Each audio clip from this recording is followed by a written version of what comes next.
है कि सोमवार की अगर प्रदोष पड़ती है, बहुत ध्यान से सुनना महाराज, सोमवार की प्रदोष पड़ती है तो शंकर भगवान कैलाश पर निवास करते हैं। मंगलवार की प्रदोष पड़ती है तो शिव काशी में निवास करते हैं। बुधवार की प्रदोष पड़ती है तो शिव रजत भवन में निवास करते हैं। गुरुवार की प्रदोष पड़ती है तो शिव गंगा के स्थल पर निवास करते हैं। शुक्रवार की अगर प्रदोष पड़ती है तो शिव नीलकंठ पर विराजमान होते हैं।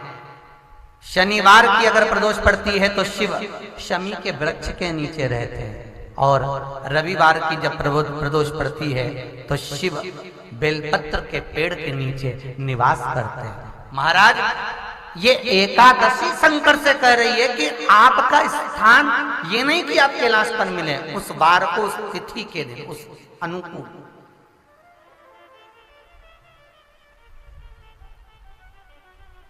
हमारे यहां कहते हैं सोमवार की जो प्रदोष पड़ती है वो इच्छा पूर्ति करती है। मंगलवार की प्रदोष रोग से मुक्ति देती है। बुधवार की प्रदोष कामना की पूर्ति करती है। गुरुवार की प्रदोष शत्रुओं का नाश करती है। शुक्रवार की प्रदोष सुख और शांति देती है।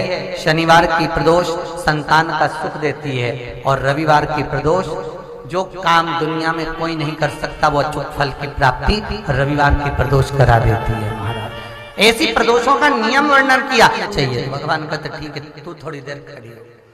एकादशी सम्मुख खड़ी हुई। पार्वती जी ने जिस अंगुष्ठ का जल पीने के लिए लिया था हाथ में, बस पीने ही वाली थी, शंकर भगवान ने वही हाथ में जल लेकर एकादशी के हाथ में उसको देकर कहा, ले, ये मेरे द्वारा निर्मित एक व्रत है जिसे त्रयोदशी के दिन तूने मांगा है, मैं तुझे देता हूँ। आज इस व्रत का फल मैं तुझे प्रदान करता हूँ। अब तू जिस जीवात्मा को लेकर जाएगी उसका पाप प्रबल नहीं होगा।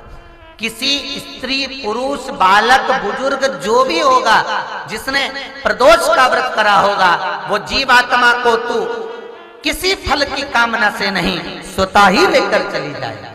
उसमें कोई कामना नहीं है। बन सके जीवन में 11 प्रदोष या 26 प्रदोष करने के बाद आप उसका उद्यापन कर विराम भी दे सकते। पर जीवन में एक बार प्रदोष का व्रत मौका मिले, जिस कामना से, जिस दिन का भाव आपके मन में आए कि मुझे रोग से मुक्ति पाना है तो ये प्रदोष मुझे करना है, मैं और रोग मुक्ति के लिए हम जो भी आपके मन में आ रहा है, संतान प्राप्ति के लिए शनिचरी प्रदोष, आप उसका स्मरण करें। फिर लिखा शिव महापुराण में, बड़ा सुंदर लिखा वेद व्यास जी ने, मान लो आप प्रदोष का व्रत नहीं कर सकते,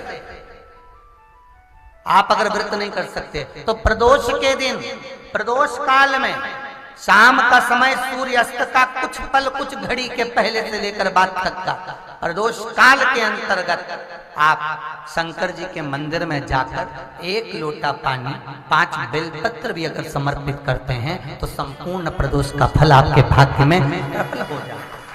शिव महापुराण में इस